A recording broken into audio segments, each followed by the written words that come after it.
세상에 떠도는 기묘한 괴담들. 첫 번째 이야기. 흉가만큼 터가 좋지 않은 집. 우리 집 옆에 건물이 기분 나쁘긴 한데 겉보기에는 평범한 2층 건물로 별다를 것 없는 집이야. 하지만 거기에 사는 사람들은 어쩐 일인지 모두 불행하게 되어 나오는 거야. 내가 어렸을 적 그 집에는 부부와 초등학생 남자애 3인 가족이 이사와서 그 남자는 나보다 1살 위에로 옆집이라는 것도 있어서 사이좋게 되었어. 그 가족이 이사 오고 나서 2년 반 정도 지났을 때인가 남편이 경영하고 있던 가게가 망해버렸다는 걸로 빚이 생겨서 그 집도 팔지 않으면 안 되게 되었지. 결국 어딘가로 이사 가버리고 말았어. 모처럼 사이 좋아져서 친구이기도 하고 형이기도 했다. 이웃의 남자아이와 헤어지는 것은 쓸쓸했었지. 이것이 초등학교 4학년 정도의 이야기야. 그 후 빈집이 되어 있었지만 1년 정도 있자 이번에는 중년의 부부가 이사해 왔어. 고교생의 자식이 있는 것 같아. 역시 나는 초등학생이었고 상대는 고교생이어서 그 집의 아이와는 이야기하지 않았지만 우리 아버지와 그 집의 부인이 굉장히 사이좋게 되어서 그 후는 가깝게 지내게 되었어. 하지만 2년 정도 지났을 때 그 집의 고교생의 자식이 폭주족 같은 것에 들어가서 거기서 꽤나 위험한 상해 사건을 일으켜 체포되어 버렸어. 그것이 신문에도 실려버렸던 것이라서 큰일이었지. 그것이 원인이 되어 자식은 학교에서 퇴학을 당하고 상해 사건의 배상 문제라든가로 꽤나 빚도 지게 된 것 같아. 그걸로 부부 사이도 나빠진 듯해서 결국은 가정 파괴가 되었지. 결국 한 가족이 모두 헤어지는 것 같은 걸로 나가버렸어. 내가 중학생 정도 되던 때에는 이번에는 독신의 아저씨가 이사해 왔어. 샐러리맨 같은 것인 듯 했지만 아침 일찍 나가서 밤늦게 돌아오는 사람이어서 당연 근처에 아는 사람도 없었지. 그리고 그 아저씨는 1년 정도 지났을 때 집에서 쓰러져 죽어 있었지. 며칠씩이나 출근하지 않아서 수상하게 생각해 찾아가 본 동료가 발견했다는 것 같아. 그 후 2년 정도 빈집이 되어 있었지만 내가 고교생이었을 적에 젊은 부부가 이사해 왔어. 아이는 없었어. 하지만 곧 임신이 되었지. 하지만 그 부인이 그 집에서 계단을 헛디뎌 유산하고 말았어. 그것이 원인인지 부부 사이가 식어버린 것 같아서 남편도 밖에서 다른 여자를 만들어버린 것 같아. 부인이 노이로제에 걸려 남편의 악담을 근처에 말하고 다녔었어. 결국 이혼해버리고 또 빈집이 되어버리고 말았어. 그 근처에서 의심스럽게 생각했지만 그래도 이사에 오는 사람은 있어. 다음에 이사에 왔던 것은 노부부였지. 여기까지 오면 나도 근처의 사람들도 실은 예상을 하고 말아. 그리고 예상대로 2년 후에 남편이 암이 발병했지. 게다가 꽤나 진행되어서 암의 전이도 있었던 것 같아. 평범한 병원에서는 치료가 불가능해 멀리 있는 병원에 입원하게 되었지. 간병이 필요한 것도 있고 해서 그 병원이 있는 마을로 이사해 가버렸어. 그런데 이상하게도 왠지 이 집을 사려는 사람이 끊이지 않았어. 빈집이 되면 바로 다른 손님이 집을 보러 와. 아마 부동산에서 가격을 꽤나 싸게 설정해 놓고 있는 것 같지만 이 정도 불행이 계속되는 악평의 집이니까 가격이 싸지는 것도 당연했지. 하지만 그것을 이상하게 생각하지 않고 사려는 사람들이 많았지. 역시 가격에게는 적이 없는 걸까. 직접 유령을 봤다거나 하는 이야기는 듣지 않았지만 절대로 뭔가의 지방령 같은 것이 홀려있다고까지 생각하게 돼. 그것보다 불제라든가 하고 있는 걸까? 우리 집을 포함해서 근처의 사람들은 이 집에 사람이 사는 것을 무서워하고 있어. 그래도 집을 보러 오는 사람은 끊이지 않아. 하지만 집을 사려고 생각해 보러 오는 사람들에게 이 건물은 살면 불행하게 되니까 그만두는 편이 좋아라고 말할 수도 없어서 어쩔 수도 없어. 그 뒤에는 동거 커플 같은 사람이 살게 되었지만 또 불과 반년 만에 나가버렸어. 원인은 나도 몰라. 여기까지 오면 이제 원인 같은 건 아무래도 좋게 되어버려. 그리고 반년 전 또 이사해 왔어. 이번에는 접객업을 하고 있는 것 같은 젊은 부부였지. 어린 아이도 2명 있어. 최근 3개월 전부터 쓸데없이 부부싸움이 끊어지지 않아. 최근에는 심야에 매일 고함 소리가 들려. 아이도 울며 아우성치고 있어. 조속히 불행이 되는 징조가 나타나기 시작하고 있는 모양이야. 이 정도라면 아마 내년에는 또 빈집이 되어버리겠지. 다음에 이 집을 사려고 하는 사람은 진짜 그만두는 편이 좋아. 살면 절대로 불행하게 되니까 말이지. 도쿄교에 있는 단독주택을 찾고 있는 사람은 조심해. 집을 보러 왔을 때 이웃의 사람이 떨떠름한 얼굴을 하고 있다면 그 집은 그럴지도 모르니까 말이야. 두 번째 이야기. 아무것도 없다. 17살에 결혼하고 19세에 지금 생후 6개월의 딸이 있다. 남편은 화물선의 선원으로 수개월 동안 집에 돌아오지 않았고 다른 때는 분주하게 무언가를 도우러 불려가는 일이 많았지만 오늘은 일단 하루 종일 아무런 예정은 없다. 날씨도 좋고 왠지 들떠서 주먹밥 가지고 산책이라고 갈까? 라고 자고 있는 딸에게 말을 건다. 반찬은 대단한 것은 없지만 밖에서 먹으면 맛있게 느껴진다. 도시락과 차를 가지고서 뒷산을 오른다. 여름에 햇살을 나무가 가려주고 있어서 의외로 쾌적하다. 때때로 산 옆에 밭에서 이웃사람이 밭일을 하고 있다. 안녕하세요. 라고 큰 소리로 인사를 하면 손을 흔들며 인사해준다. 하지만 아무것도 하지 않고 빈둥거리고 있는 것을 들키면 조금 미안하니까 빠른 걸음으로 위를 향한다. 오늘은 여러 가지로 게으름을 피워서 느긋하네. 겨우 목표했던 정상 가까이에 들판에 도착했다. 여기라면 절구 모양의 교회를 확실히 볼 수 있다. 골짜기의 제일 밑에서는 강이 흐르고 있고 오른쪽에는 항구 수면이 반짝반짝 빛나고 있다. 조금 앞에 발밑에는 방금 전 인사한 이웃사람의 밭이나 나의 집도 보인다. 조금 빠르지만 도시락을 먹어버릴까나. 들판의 구석에 있는 2층 건물 정도의 어느 큰 바위의 그림자에서 쉬었다. 햇빛을 가려주어 시원하다. 먼저 딸에게 우유를 주고 주먹밥을 덥석 문다. 역시 밖에서 먹는 편이 맛있어. 라고 생각하며 행복한 기분에 잠긴다. 딸도 배가 불렀는지 새근새근 자고 있다. 갑자기 등지고 있던 바위의 끝에서부터 눈부신 흰 섬광이 다가온다. 이어서 굉음과 폭풍, 온갖 것들이 몸에 내던져진다. 이유도 모른 채 무릎 위에 딸을 감싸며 웅크린다. 몇 분이 지났을까? 1시간 정도 지났을까? 살며시 몸을 일으킨다. 낮이 되기 전인데도 어둡다. 뒤를 돌아보니 큰 바위가 사라져 있다.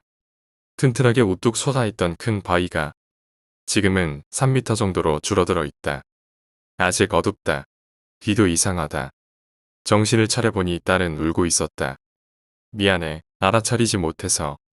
불안한 발걸음으로 바로 조금 전 마을을 내려다본 장소에 가까스로 도착한다. 아무것도 없었다. 이상하다. 골짜기의 밑바닥이 모두 회색과 검은빛으로 뒤덮여 있고 연기와 불이 보인다. 발밑의 밭도 회색빛. 조금 전까지 있었던 사람들이 사라져 있다.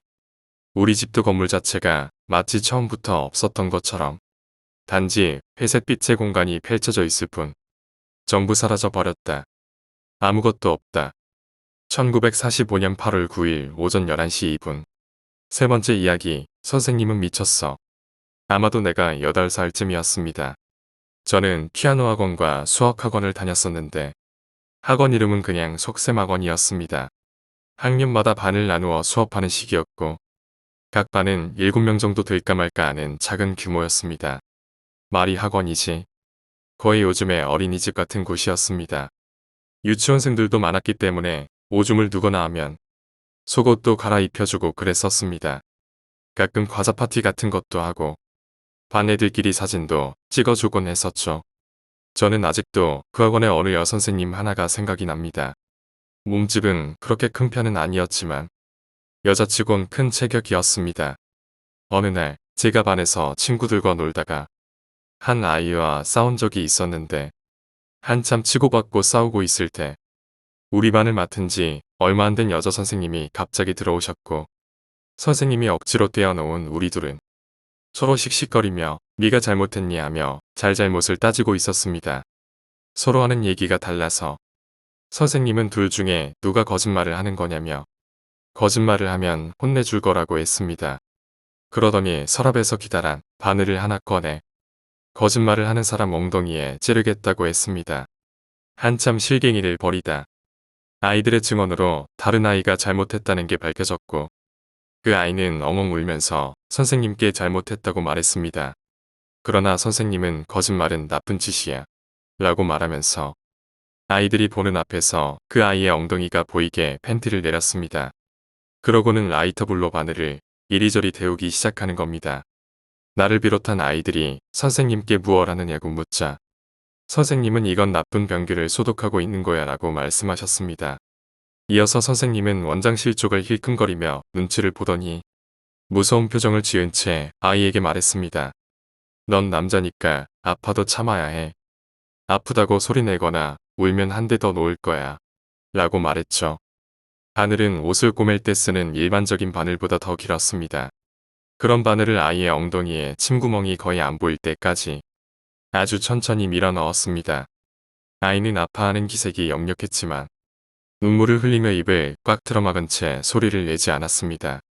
그리고는 다음부터 거짓말하면 안 된다며 아이에게 휴지를 주고 엉덩이를 닦으라고 시켰습니다. 저는 그 당시 어렸기 때문에 그게 당연한 벌인 줄 알았습니다. 다른 친구들도 마찬가지였겠죠. 문제는 아이들이 집에 돌아간 뒤였습니다. 아이들은 아무렇지도 않게 학원에서 이런 일이 있었다라고 집에다가 말을 했나 봅니다. 선생님이 무섭다고 말이죠. 저도 당연히 엄마께 말씀드렸는데 엄마는 엄청 놀라며 그게 정말이니? 라고 물어보셨습니다.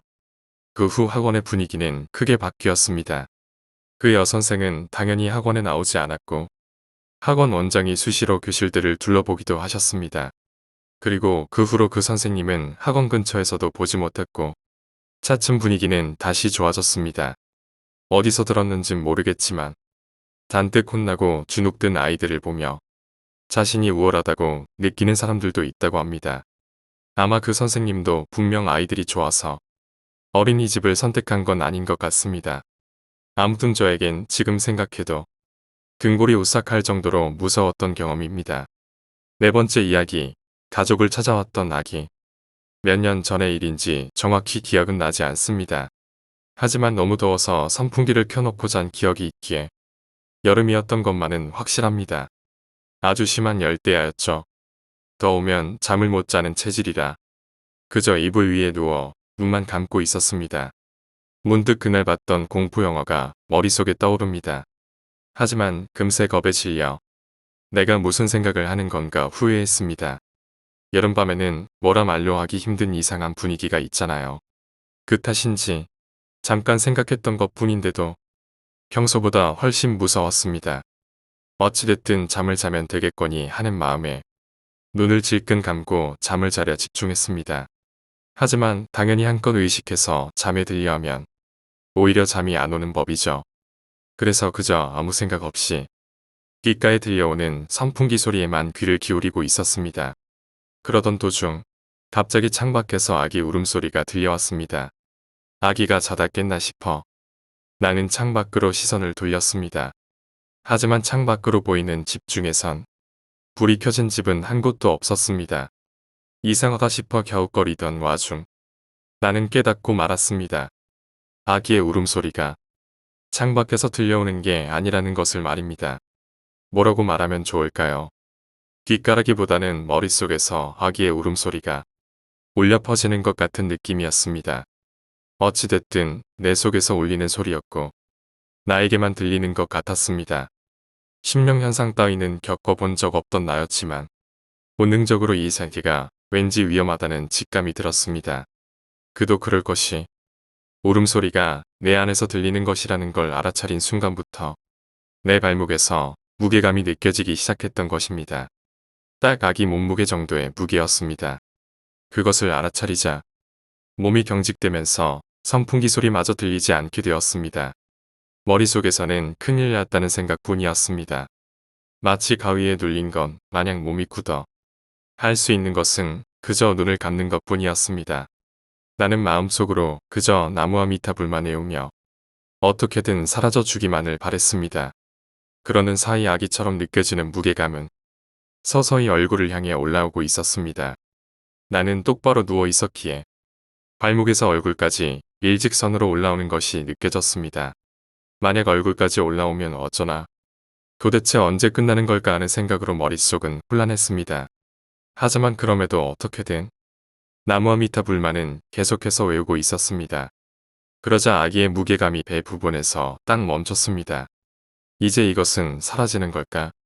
그렇게 생각하고 조금 안정을 되찾을 무렵이었습니다. 헉 하는 소리가 들려올 정도로 배를 강하게 얻어맞기 시작했습니다.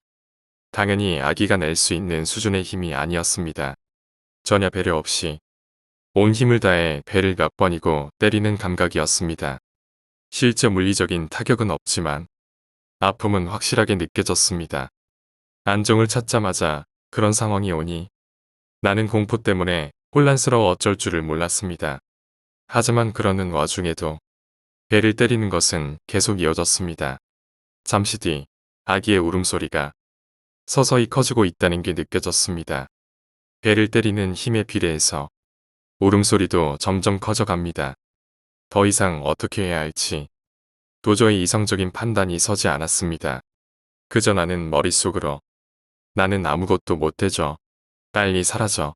라고 몇 번이고 생각할 뿐이었습니다. 그게 얼마나 이어졌던 걸까요? 아기의 무게감과 울음소리, 그리고 배를 때리는 행위 자체가 한순간에 사라졌습니다. 당황스러워 멍하니 있자니 선풍기 소리와 함께 창밖에선 불벌레 소리가 들려왔습니다. 꿈이라도 꾼 건가 싶어 뺨을 때리자 아팠던 게 지금도 기억납니다. 나중에 친구에게 상담을 겸해서 이 이야기를 해줬던 적이 있습니다. 그러자 친구는 진지한 얼굴로 혹시 가족 중에 누가 유산하거나 낙태한 적 있지 않아? 라고 물어왔습니다. 솔직히 엄청 놀랐습니다. 가족 말고 다른 사람에게는 한 번도 꺼내지 않은 이야기였지만 우리 어머니와 언니가 모두 유산과 낙태를 경험했었기 때문이었습니다. 당연히 어머니와 언니도 당시에는 몹시 슬퍼했다고 합니다만 어떻게 그걸 안 거야? 라고 물었죠. 아니, 알았다고 해야 되나? 아마 그때 태어나지 못한 아이였을 거야. 그 이야기를 듣자 그 당시에 무서워했던 나 자신이 너무 후회스러웠습니다. 분명히 태어나지 못한 아이가 가족을 찾아왔던 것이겠지요. 그런 아이들을 나는 제멋대로 무섭다고 느꼈던 것입니다. 아마 외롭고 슬펐던 거겠지. 태어나지 못했던 게 말이야. 친구의 말에 나는 그대로 고개를 끄덕였습니다. 하지만 고지은 친구의 말에 나는 온몸에 소름이 끼치고 말았습니다. 그래서 너한테 대신 나와달라고 안에 들어가고 싶다고 배를 찢으려 했던 거 아닐까? 5번째 이야기, 틈새. 작년 내가 직접 체험한 일입니다. 지난해 여름, 어느 휴일이었습니다. 한밤중에 편의점에 가려고 매일같이 지나다니는 길을 걷고 있던 와중이었습니다. 건물과 건물 사이 1m 정도 크기의 틈새가 눈에 들어왔습니다. 이런 곳에 틈새가 있었나 싶었지만 별 생각 없이 지나가려던 터였습니다. 뒤에서 빠른 걸음으로 또각또각하는 하이힐 소리가 들려왔습니다. 꽤 서두르는 듯 했기에 나는 길 가장자리 쪽으로 걸음을 옮겨 추월해서 지나갈 자리를 마련해 줬습니다. 하지만 바로 뒤까지 들려왔던 발소리가 갑자기 우뚝 멈춰섰습니다. 도중에 어디 빠질 길도 없고 그렇다고 집 한 채 없는 빌딩 숲입니다. 이상하다 싶어 뒤를 쓱 돌아봤더니 20대 중반쯤 되어 보이는 여자가 아까 그 틈새를 들여다보고 있었습니다. 뭘까 싶었지만 그냥 저 사람도 틈새 아니 신경 쓰이나 보다 하고 다시 편의점으로 향하려던 터였습니다. 그 여자는 어떤 주저도 없이 틈새 안으로 걸어가기 시작했습니다. 그녀의 갑작스런 모습이 나는 새삼 그 틈새에 흥미가 생겼습니다. 혹시 지름길이라도 있는 건가 싶은 생각에 다시 돌아가 틈새 안을 봤습니다. 하지만 안은 그저 깜깜하고 아무것도 보이지 않았습니다. 저 멀리까지 칠흑 같은 어둠만이 계속되고 있었습니다. 그뿐 아니라 금방 전 여기로 들어섰던 여자의 모습조차 보이지 않았습니다. 나는 조금 기분이 나빠져서 나중에 날이 밝으면 한번 다시 와보자 하는 생각만 하고 그대로 가던 길을 갔습니다. 다음날 친구와 만날 약속이 있던 나는 기왕 가는 길이라 역으로 향하던 와중에 어제 그 틈새를 확인해 보기로 했습니다. 어젯밤의 기억을 의지해 찾아보니 분명히 어제와 똑같은 곳에 틈새가 있었습니다. 아직 약속 시간까지는 여유가 있었기에 일단 그 틈새 안을 살펴봤습니다. 하지만 이상하게도 틈새 안은 입구에서 고작 2m 떨어진 곳에 콘크리트 벽이 있어서 앞으로 지나갈 수 없는 구조였습니다. 벽에 혹시 문이라도 붙어 있나 싶었지만 아무리 봐도 그런 건 없었습니다. 나는 내가 착각한 거라고 생각하고 친구를 만나기 위해 약속 장소로 향했습니다. 그리고 그날 밤에 친구들과 헤어져 집으로 돌아가고 있자니 저 앞쪽에 10살 정도 되어 보이는 아이가 벽을 보고 서 있었습니다. 시간은 새벽 1시를 넘을 무렵이었을 겁니다. 이런 시간에 웬 아이인가 싶었지만 어차피 생각 없는 부모가 데리고 나왔을 거라는 생각을 하며 걷고 있었습니다. 그런데 갑자기 그 아이가 벽 속으로 걸어 들어갔습니다. 그 순간 나는 깨달았습니다. 아이가 들어간 것은 오늘 낮에 봤던 그 틈새였던 것입니다. 서둘러 아이가 있던 곳까지 달려가자 역시나 낮에 봤던 그곳이었습니다. 그리고 셔터가 내려진 양쪽 건물과 주변 분위기로 전날 여자가 들어갔던 곳도 틀림없이 여기라는 확신이 섰습니다. 하지만 이상했습니다. 분명 낮에 확인했을 때 이 틈새는 들어가자마자 벽이 나오는 막다른 골목이었을 텐데 딱히 다른 통로 하나 없는 곳인데 도대체 어떻게 된 것인가 하는 생각에 나는 틈새를 들여다봤습니다. 역시나 그 안은 깜깜하고 아무것도 보이지 않았습니다. 안으로 들어가는 것은 두려웠기에 나는 근처에 있던 작은 돌을 틈새에 던져봤습니다. 안에 벽이 있다면 보이지는 않더라도 적어도 돌이 벽에 맞는 소리는 들릴 테니까요. 하지만 예상과는 달리 돌이 벽에 맞는 소리는 들리지 않았습니다. 그뿐 아니라 돌이 바닥에 떨어지는 소리조차 들리지 않았습니다. 나는 기분이 나빠져 확인을 위해 다시 한번 돌을 던지려고 했습니다. 그래서 바닥에 있는 돌을 줍기 위해 막 거리를 굽혔을 때였습니다. 누군가가 내 팔을 잡았습니다. 깜짝 놀라 고개를 들자 어두운 틈새 안에서 손이 불쑥 튀어나와 내 팔을 잡고 있었습니다. 나는 완전히 패닉에 빠져 소리를 치며 손을 뿌리치려 했습니다. 하지만 그 손은 믿을 수 없이 악의 힘이 강해서 도저히 떨쳐낼 수가 없었습니다. 그리고 그 손은 나를 틈새 안으로 끌어들이려 하고 있었습니다. 나는 필사적으로 나를 끌어당기는 손에 저항하며 다리를 빌딩의 벽에 걸치고 드러누워 버텼습니다. 하지만 손의 힘은 너무나 강해 조금씩 안으로 질질 끌려 들어갑니다. 문득 반대쪽 빌딩을 보니 근처에 철제 간판 같은 게 있었습니다. 나는 온 힘을 다해 그 간판을 잡고 그대로 그 간판으로 손을 후려쳤습니다. 팔이 떨어지지 않을까 하는 생각에 한 일이었지만 문 앞에 일어난 것은 전혀 예상 외의 일이었습니다. 간판이 얇고 날카로웠던 탓에 간판에 맞은 팔이 그대로 잘려나간 것입니다. 갑자기 끌어당기는 힘이 사라진 탓에 나는 그대로 도로 반대편까지 대굴대굴 굴러갔습니다. 하지만 팔에서 잘려나왔음에도 불구하고 손은 여전히 강한 힘으로 내 팔을 잡고 있었습니다. 나는 미친 듯이 옆에 있는 가로등에 나를 잡고 있는 손을 마구 내리쳤습니다. 내 팔도 부딪혀서 아팠지만 그런 걸 신경 쓸 겨를이 없었습니다. 10번 정도 부딪혔을 무렵 우드득하고 뼈가 부러지는 소리가 나더니 손이 떨어져 저 멀리 날아갔습니다. 나는 그대로 뒤도 돌아보지 않고 거기서 도망쳤습니다. 나중이 되어 냉정히 생각해 보고서야 느낀 것이었지만 이상한 일이었습니다. 내 팔에서 떨어진 손을 그대로 두고 도망쳤는데도 사람의 손이 떨어져 있었다는 이야기는 전혀 들은 적이 없었습니다. 그뿐 아니라 팔에서 손이 잘려나갔을 때도 피는 한 방울도 나지 않았습니다. 그 후 나는 밤중에는 그 길을 다니지 않습니다. 낮이라면 괜찮지만 더 이상 밤중에 그 길을 지나갈 용기가 없습니다. 결국 그 틈새는 무엇이었는지 여자와 아이는 어떻게 된 것인지 나는 전혀 모릅니다. 뭔가 알 수 없는 일이었지만 그럼에도 내가 작년에 실제로 겪은 일이었습니다.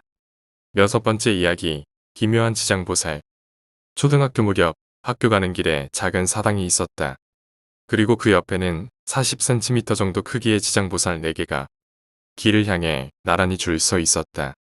하지만 그중 맨 오른쪽 지장보살만은 얼굴이 보이지 않도록 천으로 가려져 있었다. 학교에서 도는 소문으로는 그 지장보살의 얼굴을 보면 저주를 받는다고 했다. 그래서 얼굴을 가려 놓았다는 것이다. 그러니 절대 그 지장보살의 얼굴을 봐서는 안 된다는 소문이 파다했다. 애초에 그 사당은 초등학생이 오르기 힘든 높은 벼랑 위에 있었다. 또한 사당 주변도 초등학생이 보기에는 어쩐지 기분 나쁘고 무서운 느낌이었기에 소문 탓도 겹쳐 아무도 거기 가까이 가려 하지 않았다. 그러던 어느 날 같은 반의 A가 직접 그 저주를 확인해 보겠다며 친구를 데리고 그 사당으로 향했다. 나는 직접 가지 않았기에 나중에 전해 들은 이야기지만 함께 따라갔던 친구 셋은 통학로에서 A를 지켜보고 A만 벼랑을 올라 지장보살로 향했다고 한다. 실제로 지장보살을 만진 A의 말에 따르면 얼굴 앞에만 천이 내려져 있는 게 아니라 얼굴 전체에 몇 겹이고 천이 감겨 있었다고 한다. 그리고 마침내 A의 손에 의해 지장보살의 얼굴이 드러났다. 뭐야, 얼굴이 망가져서 숨겨둔 것 뿐이었잖아. 아래에서 기다리던 3명의 친구도 멀리서나마 지장보살의 얼굴을 보았다. 그 얼굴은 마치 무언가 강한 타격을 받은 것처럼 금이 간 채 부서져 있었다. 얼굴을 보고 난 후 A는 다시 얼굴을 천으로 가리려 했다.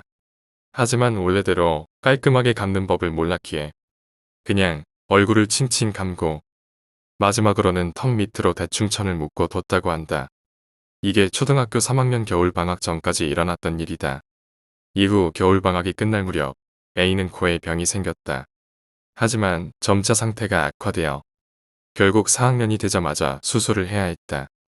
A는 꽤 잘생긴 얼굴을 가지고 있었지만 수술의 영향인지 조금 얼굴 형태가 변해 못생겨졌다.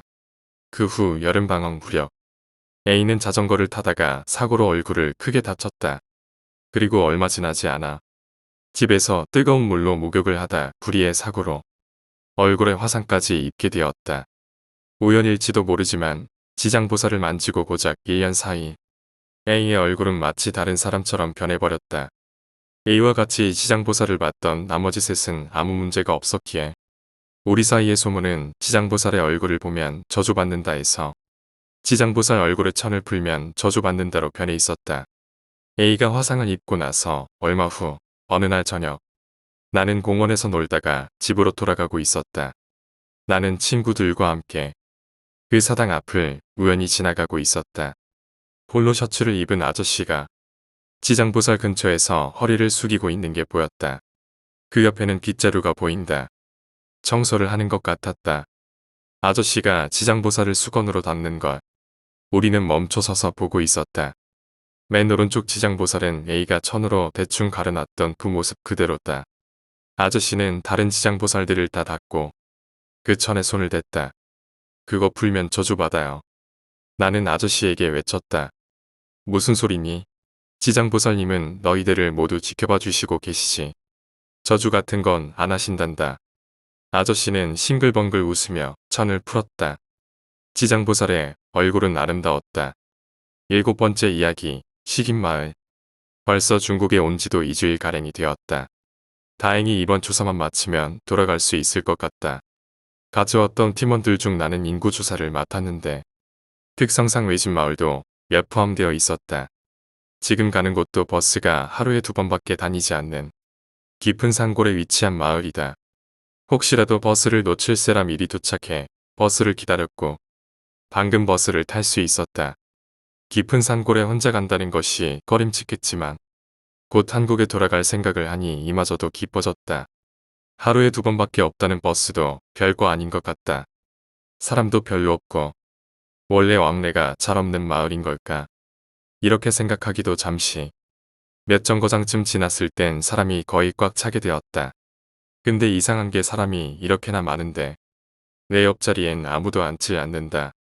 내가 외국인인 게 많이 티가 나는 걸까? 외진 마을이라 타지 사람은 경계하는 걸지도 모르겠다.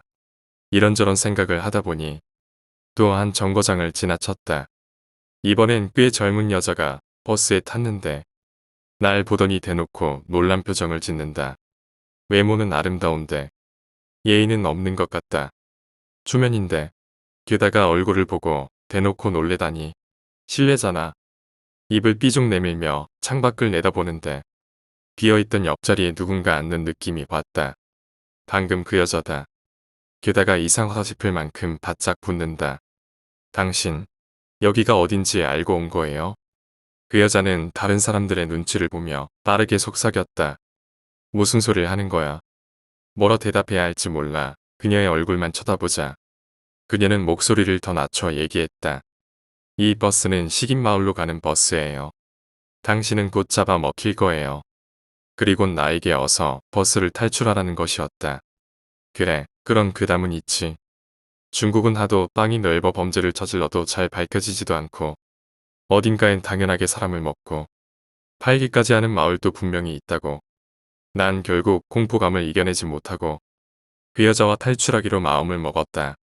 다음 정류장에 다다른 버스가 속도를 줄일 때 나는 창문을 열고 재빨리 뛰어내렸다. 이게 과연 옳은 걸까? 이 여자 말은 어떻게 믿고 난 뛰어내린 거지? 만약에 거짓말이라면 다음 버스까지 또 얼마나 기다려야 되는 거야? 약간의 후회감도 들고 괜히 좀 창피한 것 같아 버스를 돌아보니 버스에 타고 있던 사람들이 하나같이 괴성을 질러대며 버스에서 우르르 내렸다. 그리고는 일제히 나를 쫓기 시작했다. 뭐야, 진짜였잖아. 난 그때서야 정신이 번쩍 들었다. 하지만 당황해서였는지 발이 쉽게 떨어지지 않았다. 너무나 고맙게도 여자가 멍하게 서 있는 내 손을 잡고 다른 속도로 도망쳐 주었다. 우리는 버스와 사람들이 쫓아올 수 없는 깊은 산속에 숨었다. 평생 살면서 이렇게 빨리 뛰어본 적은 한 번도 없었는데 어찌나 빨리 뛰었는지 목구멍이 아프고 숨도 제대로 쉬어지지 않았다. 그래도 살았다는 안도감인지 꼭 전자제품에서 전기 코드를 뽑은 건 마냥 다리가 풀렸다. 난 큰 바위에 벌러덩 누워 숨을 고르기 시작했다. 숨을 좀 돌리면 고맙다고 꼭 인사해야지 하고 생각하는데 여자가 혼잣말을 중얼거린다. 하마터면 뺏길 뻔했잖아. 멍청한 자식들. 그래도 다행이야. 혼자 먹을 수 있겠어. 8번째 이야기. 창문에 보였던 그것.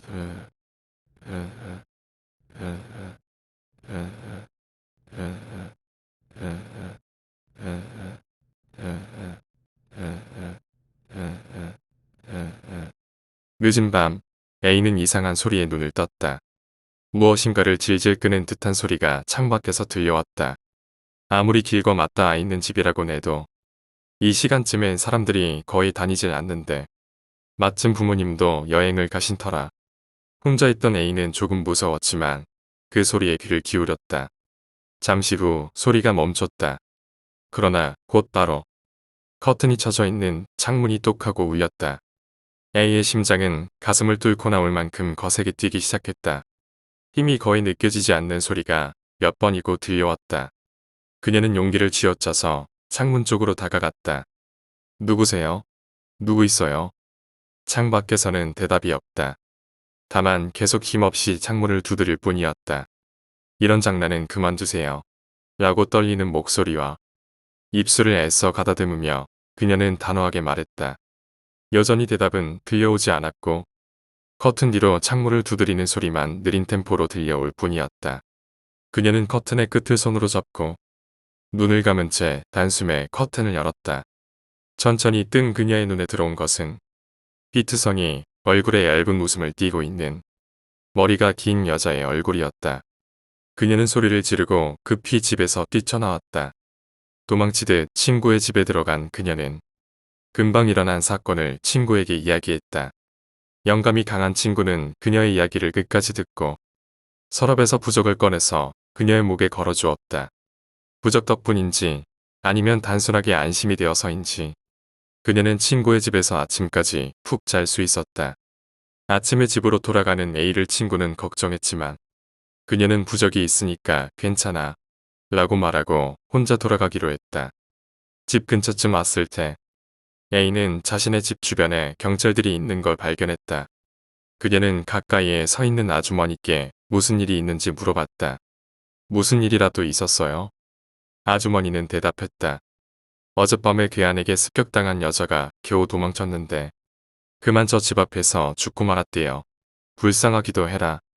아주머니는 그녀의 집을 가리키고 있었다. 9번째 이야기. 초대장. 꿈속에서 나는 장례식 초대장을 받았다. 누구의 장례식인지는 알 수 없었지만 일단 가보기로 했다. 그 집에 가보니 나처럼 초대받은 사람들이 집 앞에 한 줄로 길게 늘어서 있었다. 왜 이렇게 줄을 서 있나 싶어 맨 앞을 보니 희한하게 개찰구가 있었다. 그리고 모두 하나같이 개찰구에 초대장을 넣고 들어가는 것이었다. 그 옆에는 그 집 사람으로 보이는 검은 옷을 입은 긴 머리의 여자가 서 있었는데 여자는 개찰구에 초대장을 넣고 들어가는 사람들을 향해 허리를 깊게 숙이며 감사합니다 하고 인사하고 있었다. 드디어 내 차례가 오고 나도 다른 사람들처럼 개찰구에 초대장을 넣었다. 딩동하는 소리와 함께 갑자기 개찰구의 문이 닫혔다. 왠지 불안한 느낌이다. 옆에 있던 여자가 내 팔을 꽉 움켜쥐더니 무시무시한 눈으로 나를 노려보기 시작했다. 그 여자의 눈은 사람의 눈이라고 할 수 없었다. 뱀 같은 눈이었다. 잔뜩 겁에 질린 나를 향해 여자가 입을 열었다. 드디어 찾았다. 거기에서 나는 잠에서 깨 벌떡 일어났다. 심장은 미친 듯이 뛰고 있었다. 꿈은 여기서 끝났지만 석연치 않은 마음에 귀신을 자주 본다는 비라는 친구에게 이야기를 해주었다. 친구를 조금 놀래켜줄 생각의 끝에는 겁에 질려 일어났더니 그 여자가 내 옆에 서 있는 거야. 라고 농담을 덧붙였다. 그러자 비는 진지한 표정으로 방구석을 눈짓으로 가리키며 말했다. 그래 알고 있어. 지금도 그 여자가 저기에 서서 널 노려보고 있으니까